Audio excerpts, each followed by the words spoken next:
AI is what going to make it towards autonomous operations. It's real, it's happening. And I believe that we all, especially this crowd who is focusing on applying technologies for manufacturing, has to seriously look at AI in the industrial context.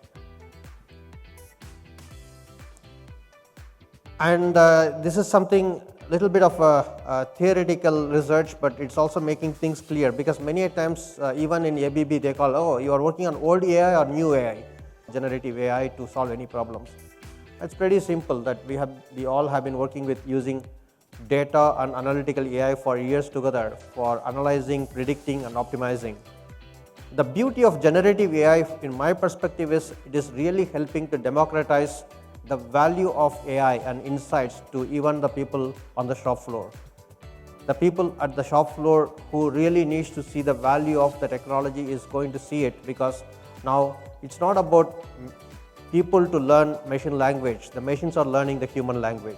That's using again the power of AI to bring the sustainability of the people, talent and capabilities. This was one of the things talked in the afternoon about it's also important to keep the people's skills and capabilities.